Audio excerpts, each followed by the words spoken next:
Dans l'objectif de réduire les taux de mortalité maternelle, une célébration a été organisée ce 7 novembre 2025 pour marquer la journée internationale de la dépénalisation de l'avortement.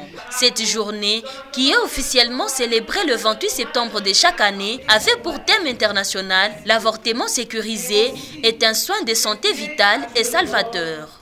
Le Programme national de santé sexuelle et reproductive, en collaboration avec Sogifep, a organisé cette cérémonie à laquelle ont pris part plusieurs entités. Le réseau des journalistes pour la santé sexuelle et reproductive, la police nationale, la PNSSU, MSAI, en tant que bailleur de fonds, Wapandaji, le ZEL du Caire, la CNEAS, le chef des divisions des relations avec le Parlement provincial du Tanganyika, le chef des zones de santé de Nyemba, ainsi que des représentants des églises catholiques, musulmanes et protestantes. Le coordonnateur provincial du PNCR, Dr Richard, a prononcé le mot de bienvenue et a présenté les données annuelles de 2024 à 2025 pour la province du Tanganyika. Ces données sont alarmantes. 82 décès maternels sont enregistrés par jour lors d'accouchements, soit plus de 3 femmes par heure. Pour l'année 2024, 190 décès maternels ont été enregistrés. En 2025, ce chiffre est revenu à 142 décès maternels, 17% dus à des avortements,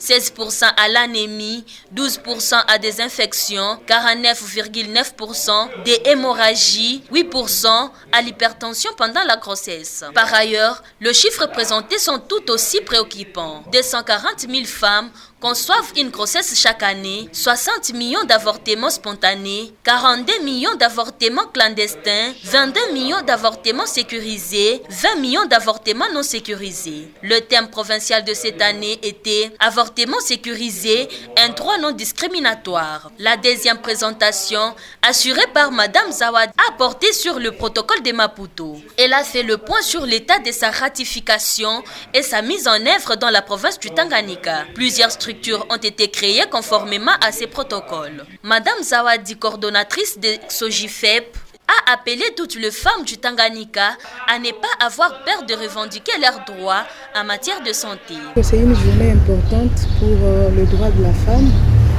parce que le protocole de Maputo, à son article 14, démontre les droits de la femme en termes de l'avortement. Et on a remarqué qu'il y a vraiment des avortements non sécurisés, clandestins qui se passent dans nos communautés. Et c'est une cause de décès maternels dans notre communauté. Et nous pensons qu'une meilleure façon de valoriser les droits de la femme dans son entièreté, parce que le protocole de Maputo, c'est une charte qui comporte plusieurs articles, mais à son article 14, c'est un article qui parle beaucoup plus de l'avortement sécurisé, et il y a des conditions, différentes conditions qui sont dans cet article qui peuvent faire qu'une femme puisse avoir accès à l'avortement sécurisé. Ça veut dire l'avortement médicalisé. La charte de Maputo, c'est vraiment pour nous les femmes, par exemple, nous les femmes, les jeunes filles, c'est une charte qui est venue encore élever les droits de la femme très haut. Cette journée s'est achevée par des échanges fructueux sur les deux présentations, des recommandations et des engagements. La cérémonie s'est terminée par une photo des familles pour immortaliser cet engagement collectif.